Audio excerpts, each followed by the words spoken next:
Morning to everyone. So today I am academic counselor Haradhan Biswas.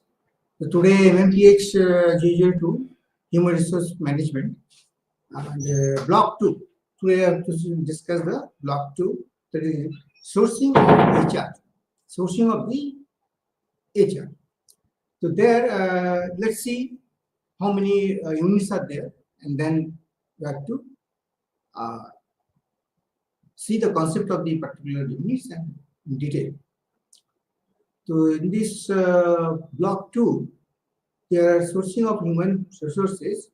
The unit 4 is the HR planning, human resource planning. And unit number 5 is the job analysis, design and evaluations. And unit number 6 is recruitment and selections. Unit number 7 is your socializations and mobility. So this is your block 2, the context. So now we have to concentrate, to focus on block 2 only today. And now first things, planning, HR planning.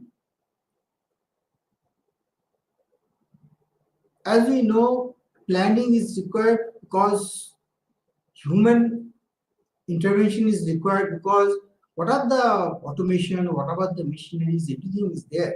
But still somebody has to operate the things. That's why it is a criticality, why it is required, the manpower requirement, and then the planning is required, so that you have to recruit the correct persons so that you can scale and your objectives can be fulfilled. So human intervention is always, that's why the resources is very important, and that should be a part of your planning. So now let's see the what are the contents in between the planning purpose. The human resource planning may be defined as a strategy for the acquisitions, utilizations, development, and retention of the human resource in the enterprises. This is the basic idea.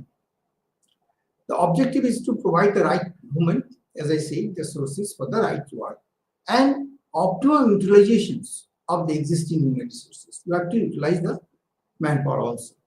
Major activities of the HRB include the forecastings, then your inventorying, then your anticipating, comparison of the present and the future requirements of the planning. All these parameters, the dimension you have to see. Now, what are the objectives? The following are the objectives are there. First thing, assessing the manpower needs and plan for the requirement and the selections. Internally and externally, how much people are required for particular this project or job, that you have to explore, assess the things and declare for the manpower. Then assessing the skill requirement and the future, determining the training and development, and anticipating the surplus of the shortage of the staff. You have to anticipate how much you really your staff is surplus or not, or maybe the shortage. Both the things can be identified from the planning itself. Then controlling wages and the salary cost, because if it is a the manpower is more, then definitely it will be cost effective, because more money you have to give for the salaries, and so somehow you have to control the things. Ensure the optimum utilization of the HR, helping the organizations to cope with the technological development and the modernization, because how much manpower is required to adopt the technology, that also you can also plan accordingly. Ensure the career planning and making the succession programs also required, because how much people are to be retired, and accordingly that in a backup, that gap can be maintained, so that before that you have to prepare for that, how much manpower is required, how many people are required. So that's why the succession planning is also very important. That also we are coming from the, we can get it from the planning itself. Ensuring the higher level productivity also. Then what are the benefits? Benefits is create a reservoir of the talent. We can create the talent, we can reserve it. Then preparation of the future HR needs. Then promote the employees in a systematic manner. We can promote the people, yes, this much required as per the plan. You can project it earlier by the discussion with the departmental head how much people are required for the coming financial year. Then accordingly you have to recruit the persons. So these things can be available from the planning basis. So systematic way you can do it. Provide the basis of the HRD and help in career and succession planning. All these are benefit of the HRD. The need for HRD at in macro level, because in the macro level you have to see where the employment and your employment and unemployment situations. So that's why you have to see in the macro levels and you have to emphasize the things. Technological changes, because of the technical changes, you have to consider it in a very big way. You have to see, and then demographic changes, skill shortages, and government influences, legislative controls. So all this part of the required. Just one minute.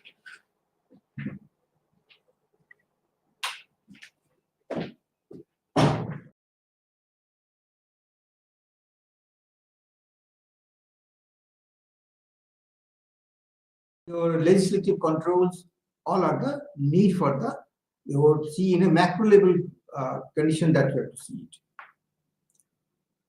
Now, need for HRD. What is the need for HRD?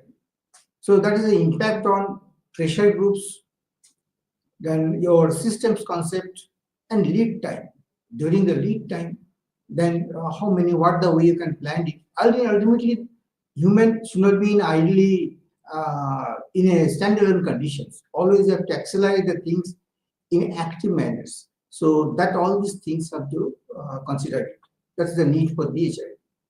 Now here from the diagrams are given where the same thing which just now we have discussed, same thing are now in a part of the external factors and the internal factors.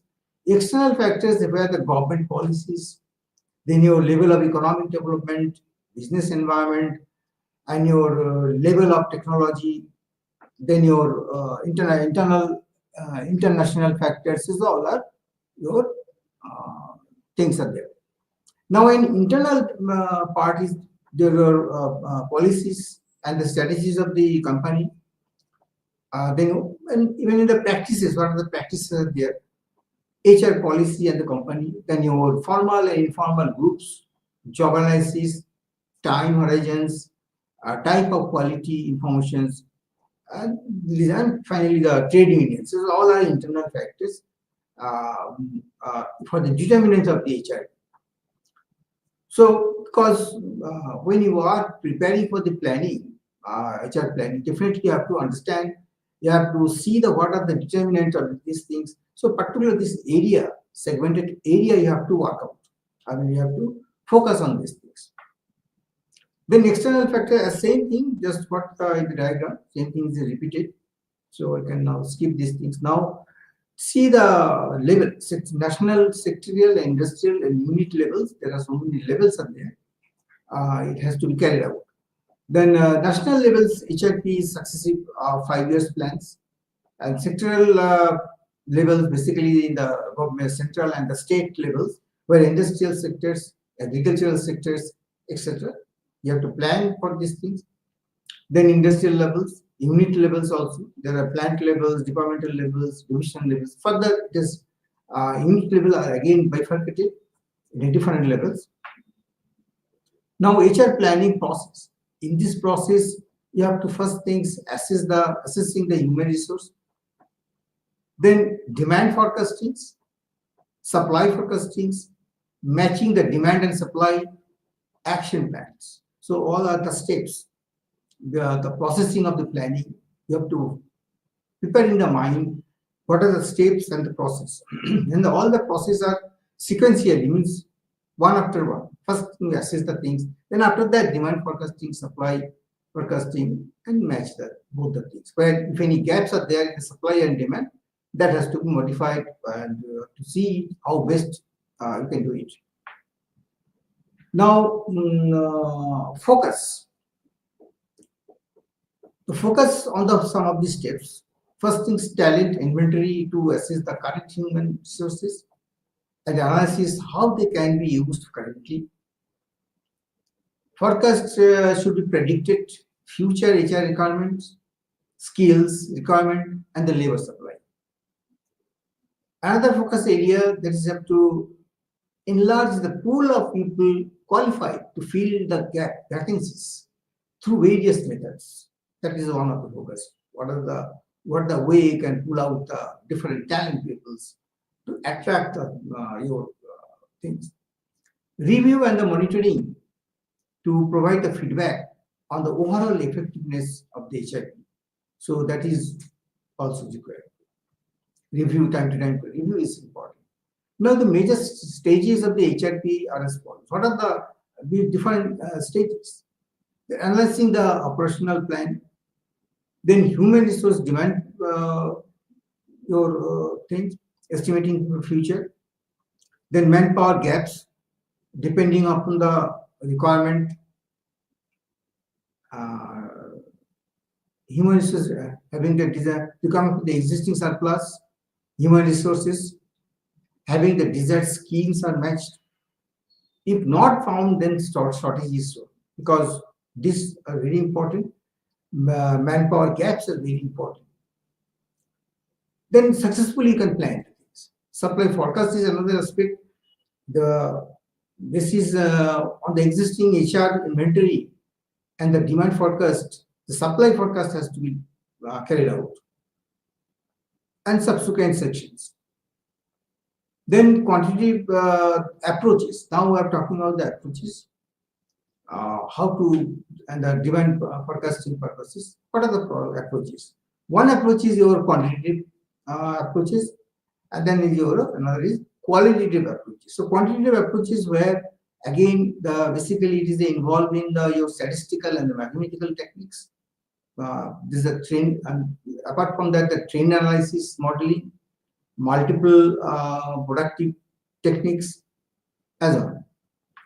Then quantitative techniques are used there.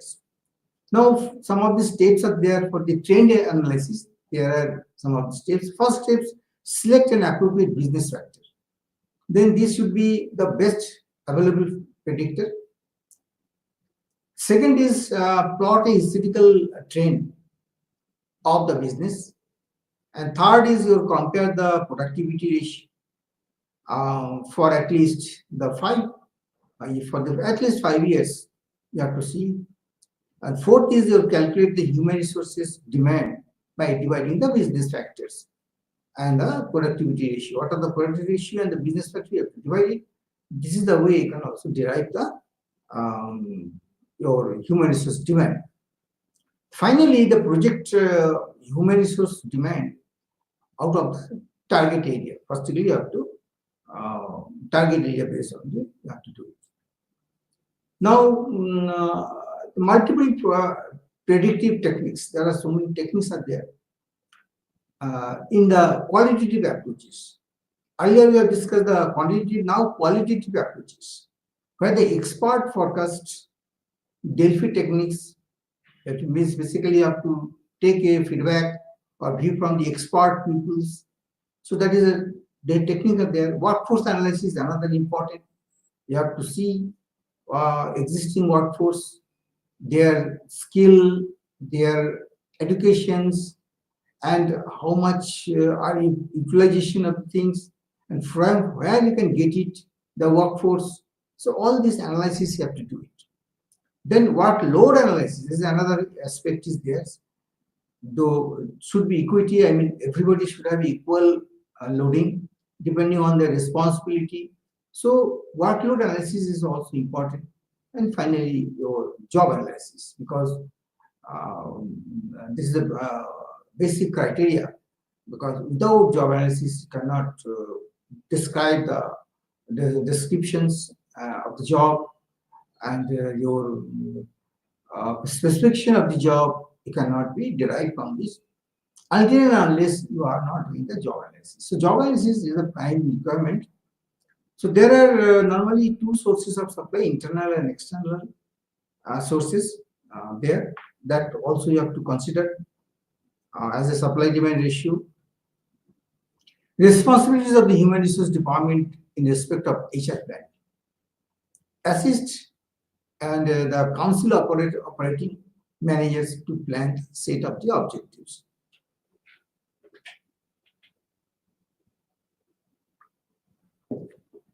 Assist and counsel the operating managers to plan and set the objectives. That is one of the things. By the mutual discussions, you have to do it. What are the objectives? That is the thing.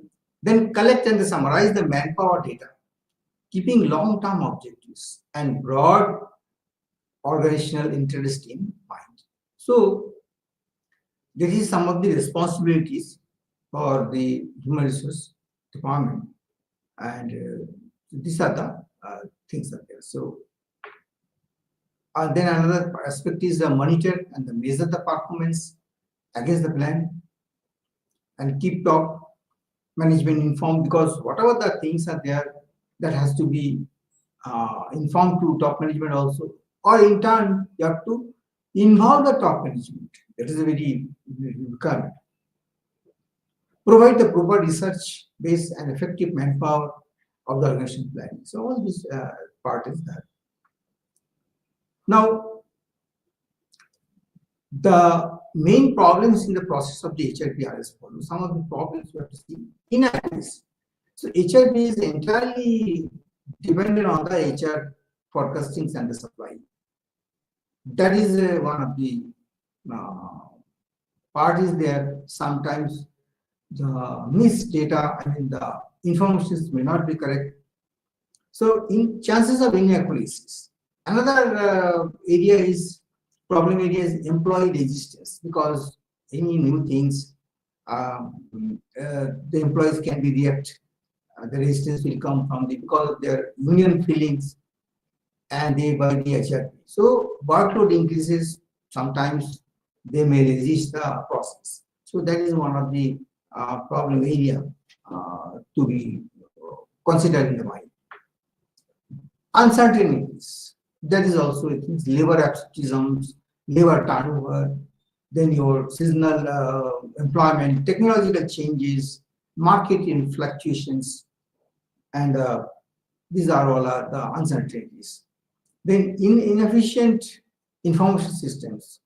The MIS, there is basically we are saying the MIS systems.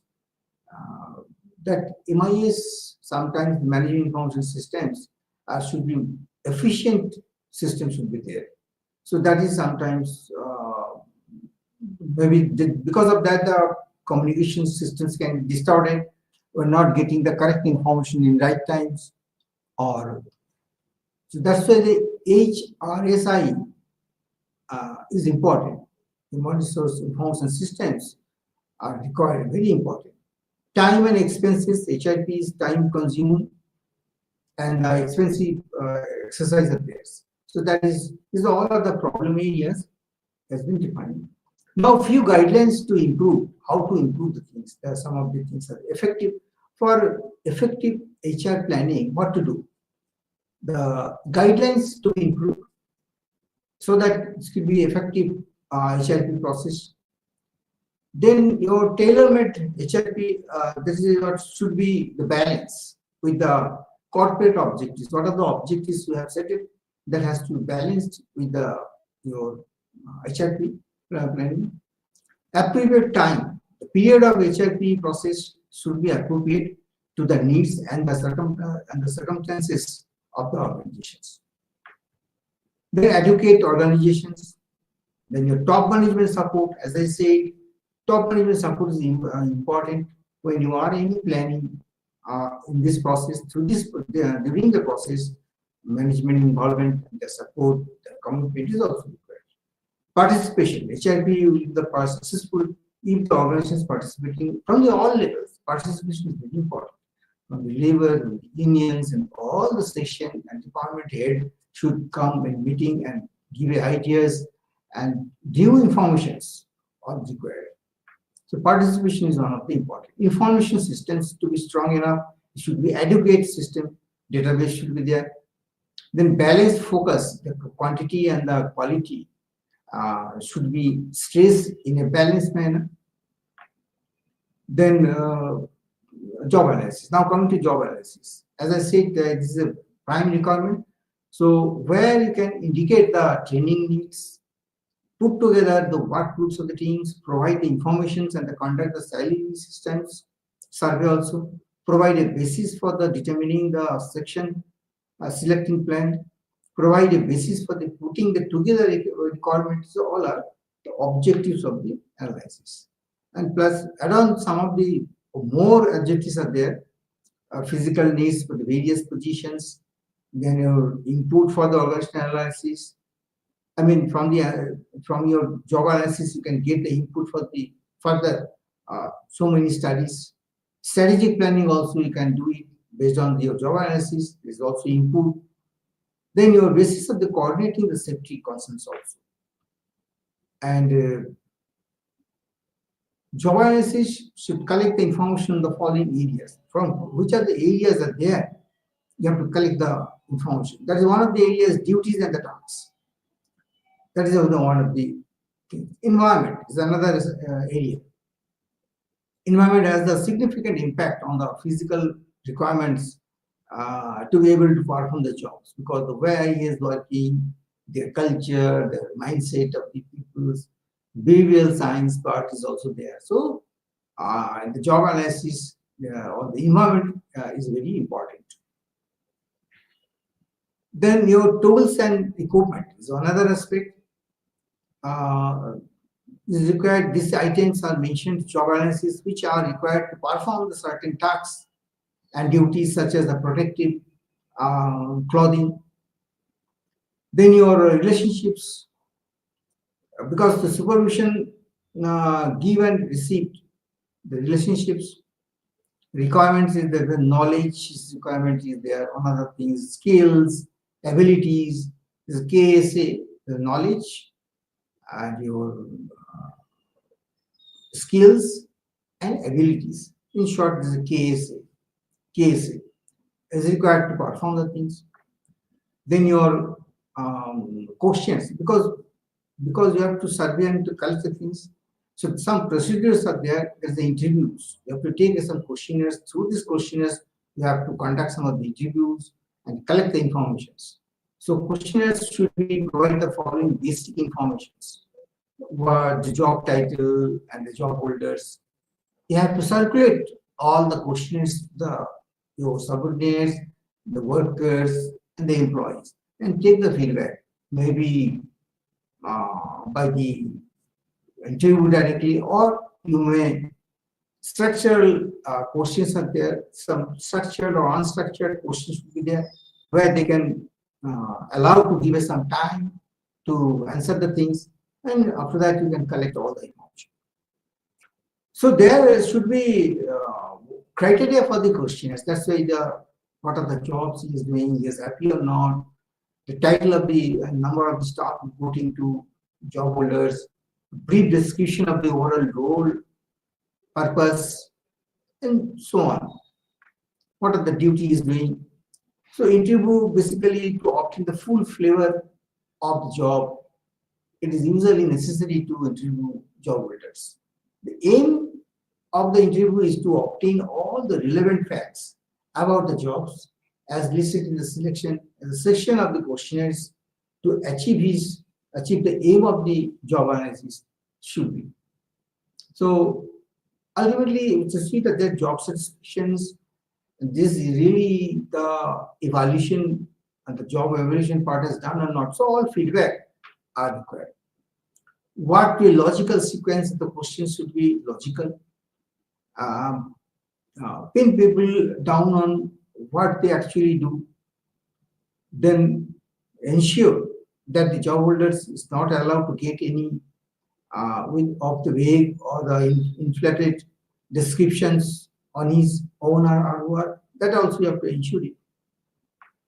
Then you obtain a statement from the job holders authority to make the decisions and account of guidelines, the guidances received from his or her superior. That also you have to see.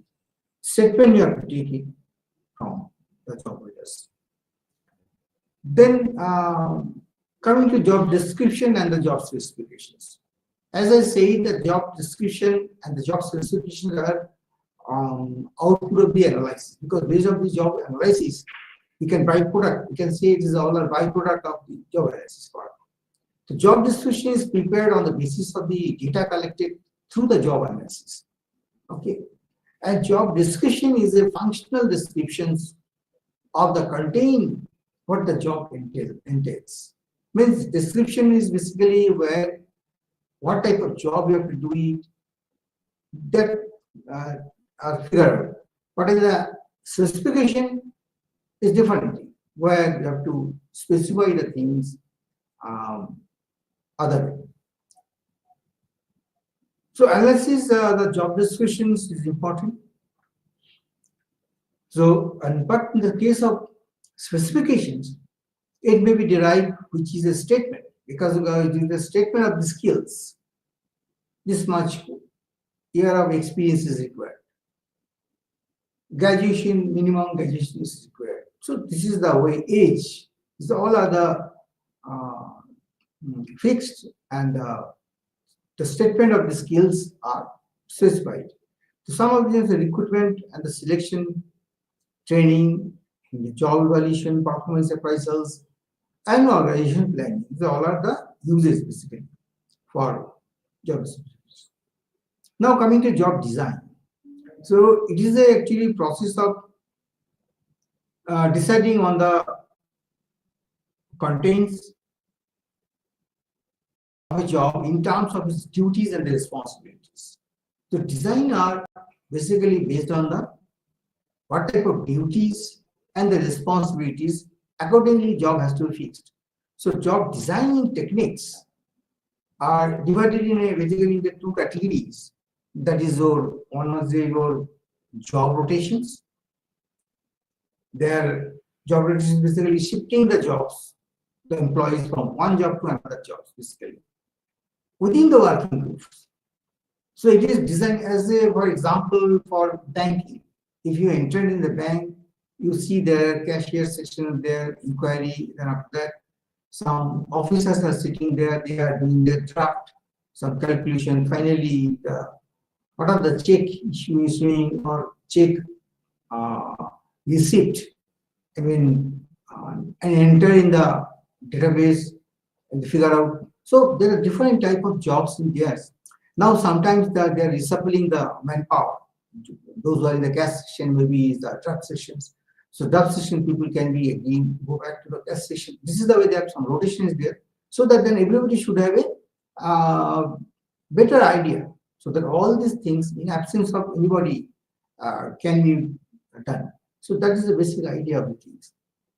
So rotation is there, is required. Then design the allow the qualified and the talented employees to gain more insights into the various process of the company. The idea is so that the talent people can assist them in between, suppose in the next year or when the similar type of project will come, you can utilize the manpower. So before that, you have to train them. Some sort of, you can say the training, job rotations, the way you can increase the knowledge, development and the confidence levels also increased. So, and another aspect is this is the way you can decreases the monotony and boredness also you can reduce. You can change the words and then maybe you will act accordingly. So to accelerate the things.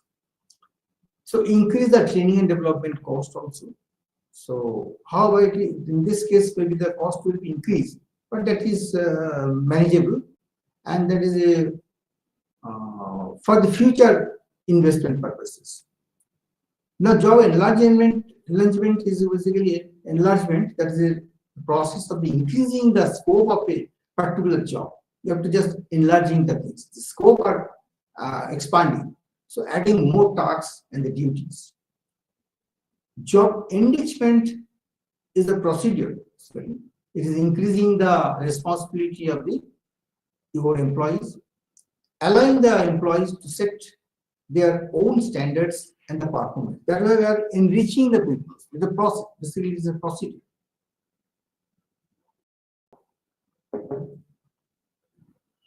Providing the autonomy of the employee to execute the job, then encouraging the employees to innovate new techniques and the review results, then empowering the individual to make critical decisions in problem situations while on the job.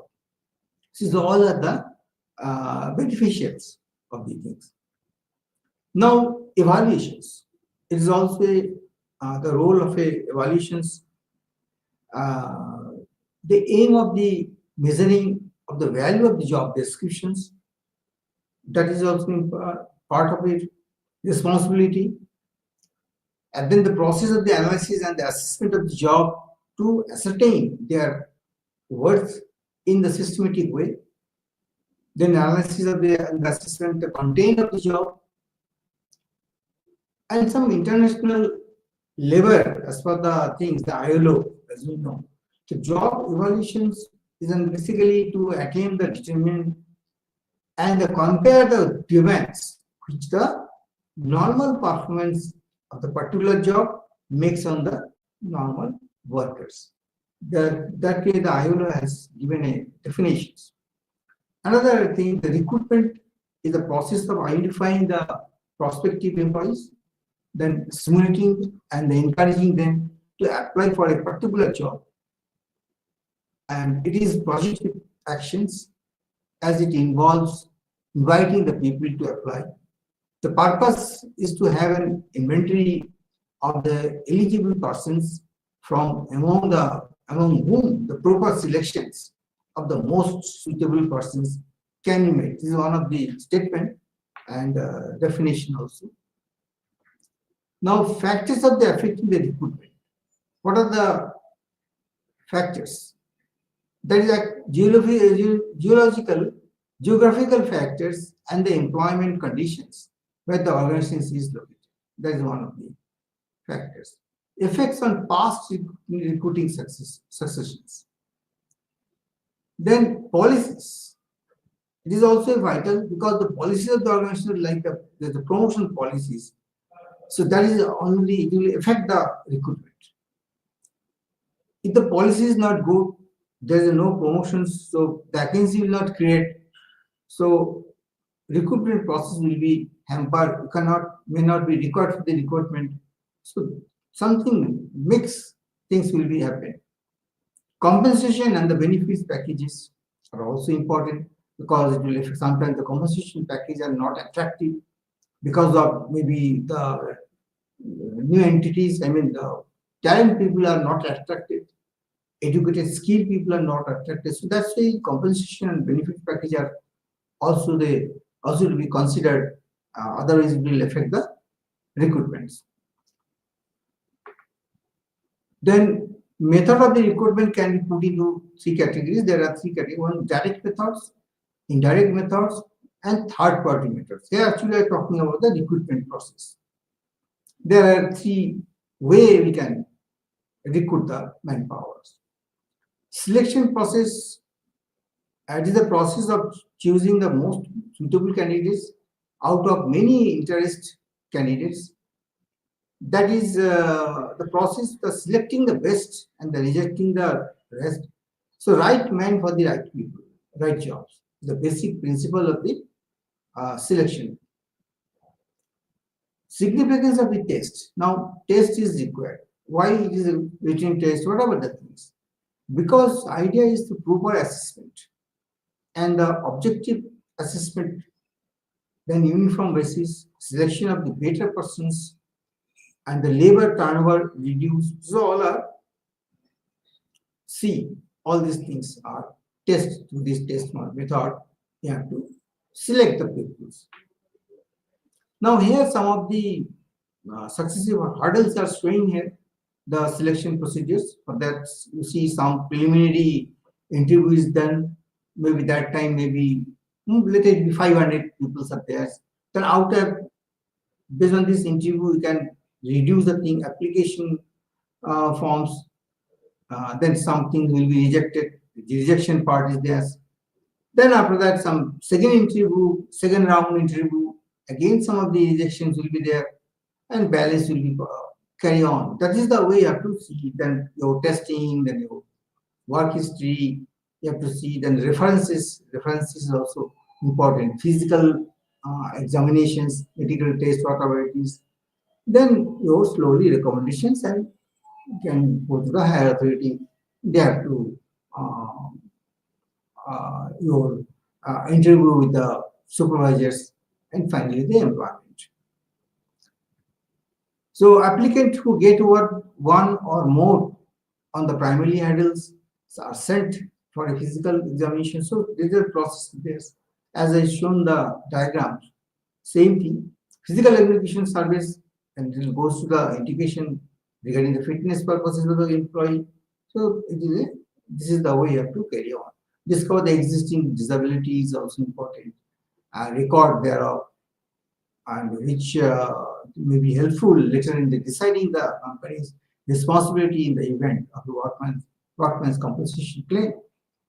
It helps in preventing the employment of those suffering from some type of categories and the disease that also you have to identify from this medical test of the race. So it helps the placing the those who are otherwise employable, but whose physical handicaps may necessitate assessment, assignment only to job specified. So accordingly, you have to see all these inputs are required. Then applicants' medical history also, as I said, height, weight, general examinations purposes, skin, any muscular, any joint problems are there or not. So all these things you have to see. And specifically, some of the jobs are really required. Some talent areas or some of the difficult areas are there. There you regard some of the body fitness or all these things. Visuals and your auditory activity, also clinical tests, eyes, ears, etc. Examinations, chest for your lungs, BP, heart, pathological test, urine, blood, everything, extra X-ray, and even the COVID-19 test. Nowadays it is introduced. So this is also a requirement. And neuro scientist is there, and you would realize that the importance of these characteristics the varies from the job to job, because job to job it varies. So therefore, different weightages have to be given to the each part and overall evaluations. So this is the all of the physical examination part is required. Then references check. The applicant is asked to maintain his applications. Sometimes this may be previous employees. You have to check from the previous organization employer. Give a call, tell me what is the performance he has done during this financial year or previous years. Any dispute or any court case, anything, any grievances are there or not. So that any conflict, that if to inquire the things before the things, references are reputed persons or not. So that's why sometimes as a cross check, you have to see, and maybe sometimes you can request to the concerned previous company. You can approach them to give a mail or telephone to request to furnish some of the frank opinion about this candidate without incurring any liabilities. So about the candidates, either then they are assured that all the informations supplied will be kept confidential, because you have to confidential. You have to assure them this is all confidential. So yet often either no response is received. So it is generally a favorable response. Sometimes suppose you are not getting any response, so you think that is it. If it is a wrong, definitely they will be informed. So that is the way you have to, somehow you have to close the chapters for the information. So socialization is also important because it's the process. You have to adjustment. It is a learning process because the newcomers are coming. You have to try to learn more. And you have to see these companies where the workplace and dynamics and the cultural environment. You have to slowly adjust, adopt all the things as early as possible. So they developed new roles and that reconfigure the social identity, and your adopt the new teams, norms, and the practices for the new behaviors. All these things. Socializations basically it is a continuous process. So, however, it is most intense when the people move across the organizational boundaries, such as when they first join the company or get transferred to an international assignment. That is also very important when we are deployed in the outside the countries. So that thing is required. They should know the culture of the other countries and their viewpoints and other institutional systems, the government norms, etc. The social rank of a person's comparison to others in a social system is referred to as a status, because that is the way you can see the status of beings. There are two kinds of status, one the formal and the informal. The formal status refers to the rank of the people as designated by the authority structure of the organizations. So maybe as a professional, maybe the managers. There is the status of the company side. At the same time, informal social rank you have to see the persons because of their feelings towards the him. So it is the position which one has to inform informal social systems. So this desire for the status is one of the strongest motivations forcing the among the people at work. Now, induction. Induction is a process through which a new employee is introduced to the organizations, and it is a process for welcoming and individuals into the organizations. Any neglect in the area of the inductions and the orientation may lead to high labor turnover, confusion, wastage of the time, and expenditure. So that's why the induction is very important. Before start anything, because in the halfway, when the people are already involved in the particular task, that time you are giving us some additional information which are likely to be, it might be given to the initial stage, then it will create a chaos because you may not be maintaining the things. So in the initial stages, you have to inform what are the culture of the company, what the company expectations, what are the objectives of the companies, what are the policies, what are the rules, everything has to be informed to the employees through these induction programs so that it should be covered, all the things. Some of the company's history, then product, process, and productions, what is going on, what are the important part, and the significance of the job, with all the necessary information about including the job training and job hazards, everything has to be declared, informed. Structure of the organizations is all another aspect, and the function of the various departments may be required to rotate. The roaming the section, somebody has to escort from the HR department to introduce all the department. Yes, so and so persons has joined today.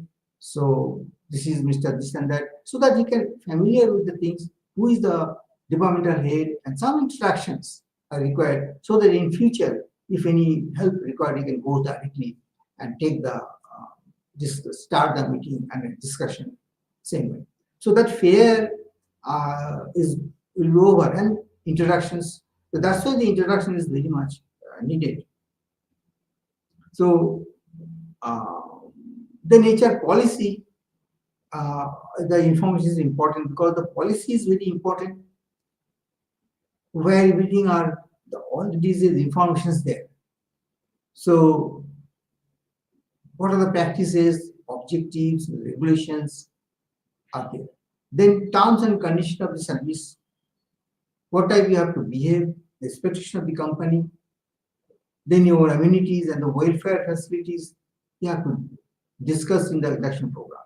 Rule and regulation of the governing hours, what are the working hours are there, and if any overtimes, that also you have to say. Safety and accident preventions, that also you have to aware the first fire extinguisher there, and what type of safety if something is there, first aid box where it is lying, that also you have to inform if any emergency or that type of contingency is occurred situation, they can also help and contribute the things.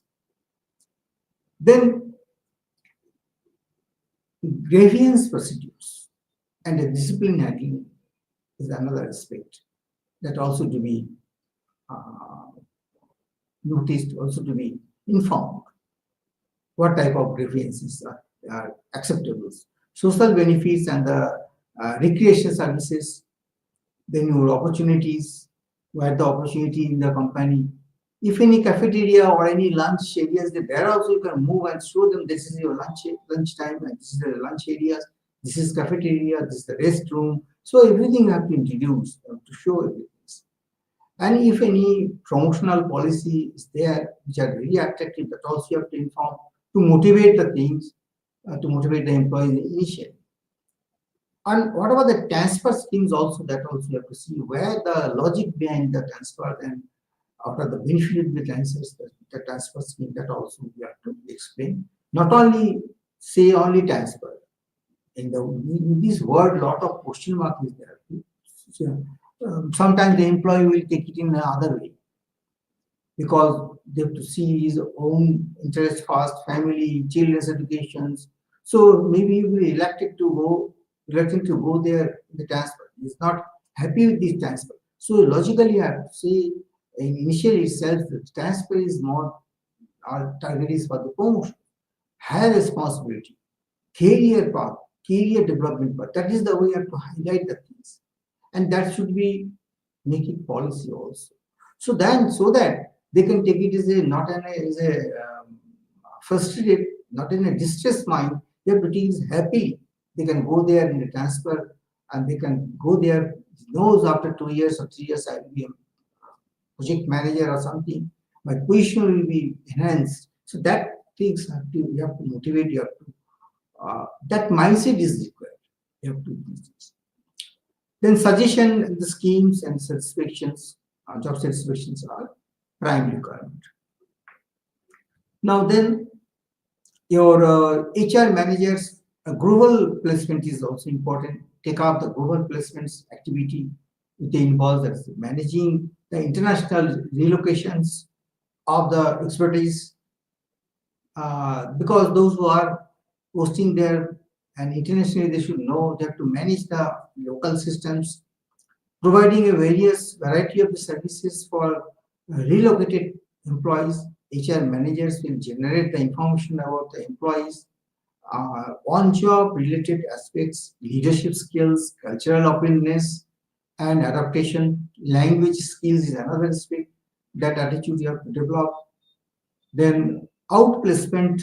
Outplacement refers basically in-house help provided by the organizations during the transitions phases, basically, and downsizing phases also, and rehabilitations. These services offered include the counseling, training, retraining, skill up, gradations, etc. The services also include the housing, then your reassignment, job placement, etc. Now coming to mobility. Mobility is an organizational activity to cope with the change in the organizational requirement. Because based on the organizational requirement, you have to mobilize the manpower somewhere. So mobility is an organizational context include the mainly promotions and the transfer sometimes. Demotion also comes under mobility basically, but it is not a good things. It's a negative aspect. Demotions. It is or should not be encourage the things to demotions.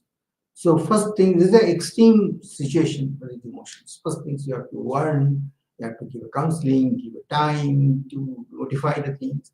If is still something happening not up to the mark, then demotions can be a thing. So that is also a part of it. Purpose of the mobility basically serve the following purposes. One thing is to improve the organizational effectiveness, then you maximize the employees' efficiency, then your scope of the changes in operations, and to ensure the discipline. That is one of the important part for the mobilities, so that we can have a better effectiveness of the company. Now, purpose of the advantage of the promotion, because the promotions, what are the advantages of theirs? That is, you see, according to the promotion provides the incentives to the initiatives. Enterprise and the ambitions. It minimizes the discontentment and the unrest. So it forms an effective reward for the loyalty and the cooperations, long service, etc. Also. So he purposes and the advantage of the promotions are basically see what are the advantage of then it will be more clear. What are the purpose behind the promotions? Number one, it is you are recognized the employee's performance. You are recognizing you give a promotion to some sort of aspirations. You are giving some of the recognitions. Yes, you are the eligible for the managers. Then develop the competitive spirit. You have a develop the things. Then develop competitive spirits the employees for acquiring the knowledge. Because if you promote at the same time, it may create okay. I will be taking this charge of these things, so I will be more responsible, and I have to know more. I have to acquire more knowledge at the speed. I have to upgrade my skill itself, so that employee will be motivated. Retain the skilled and talented employees. That is another part is there. Then reduce the contentment and the unrest. Sometimes very unrest. So that case, if you give it some promotions, maybe this unrest will be reduced. And utilize them more effectively the knowledge and the skills of the employee. Suppose somebody is not authorized to do, even though he is talented people, he is very talented, know everything, but you are not giving these positions by the promotion, virtue of promotions you are giving, not a manager position. So he is unable to exercise his duty, or unable to exercise, or unable to show to his performance. Because when you are promoted this level, now you can start the actions and show his capability, his skills, and everything. Another promotion is basically it is attract the suitable and the competent employees. Now, somebody coming to your separations is the last part of this block, where the separations is basically the retirement by virtue of retirement or resignations. This is the way you can say the separation from the company. So separation means the service. You are now terminated in the services, maybe due to some superannuations with the organizations for one or other reasons. So it may occur due to resignations, resign because resignations, and then the retirement, dismissals, suspensions, layoff, or maybe the cause of death also. So this is the basically your things. So main thing the resignations and retirement, and compulsory retirement is also, as you know, that some in the some of the 58 years or maybe 60. This is compulsory retirement there. And some cases premature retirement, suppose VRS schemes, maybe in the age of 55 years, you are allowing to take retirement willingly. So there's some sort of things, and voluntary retirement is also, as I said. Then dismissals is there, suspensions, then your retrenchment and layout. There's so many ways the separations part is there. There is also some policy should be there, and obviously that should be regulated by the government norms. Also, you have to see the what the government has given the rule and regulation that have to follow the labor law also, employees act. What are the employee act is there, employees labor act to maintain the things. and we can due due compensations, whatever it is. So I think now another part I have to say is now I have to before close down the sessions. Now I can now to recap the things. What are things we have already discussed? We have discussed today basically the human resource and manpower and the primary things, because you see without the resource planning we cannot human, especially the human planning, we cannot do anything. What are the physical things and your financial part we cannot put into use, we cannot use it until and unless the human intervention is not there. So to achieve the goal, the manpower requirement is essential. That we have come to know. Now, where the HRB, we are talking about the HRB is not is an assessment of the number only, but in the same case as a knowledge, because at the same time we have to see the knowledge and the skill to ensure the balanced allocation also. Main thing we have discussed about here the moral productions, moral and the quantitative and the productivity during this stopping, basically at the time of stopping. So optimum manpower planning, what are the aims behind it? That's the one first thing we have seen, the balancing the demand, supply and distributions. And finally your allocation of the manpower. That is the your optimization manpower. Then we have to see you're controlling the cost of the human resource. That is another aspect is there, because if we have a good plan, then definitely we can reduce the cost also. So cost effective. Otherwise, suppose for example, we don't have any planning. What will happen? In a case-to-case basis, you are demanding you are go for recruiting. If the management is saying, please hire 10 persons right now, but within 7 days, you are just in a hurry and have to take a selections process, whatever right away. So you don't, there will be more cost will be there. You will get it, you can manage the things. But planning, if you have a good plan, then in a nice way you can control the cost also. So human cost is also important aspect. Then formatting the policies and the transfer, succession and relocation of the manpower. If you have a good plan, then you can pick up the things, that inputs, you can take it, and better you can plan the manpower and you can relocate the things, and your succession process can be, the gaps will not be there. So many aspects are there. Now then after that we have discussed some of the your job analysis part we have discussed this.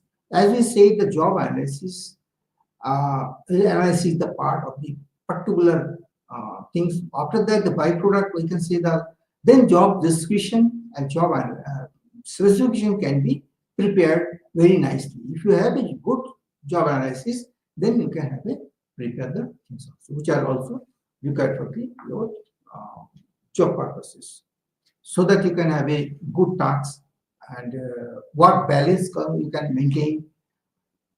Job tasks also you can maintain. Lot of benefits from these pieces. Then recruiting procedures, as I discussed, some of the things are really important. So successful programs and your selection program is important, and then you can see the employable market, because you have to consider at the time of selection you have to see the market also, where the demand is going on, what type of skill are available, labor available. So all this part you have to see. Then your recruitment will be this is the way you can recruit also. So anyhow, I think now I've covered up most of the important part of the block 2. So now we're looking forward for next sessions. This is only block 3 of these things. So okay, thank you very much.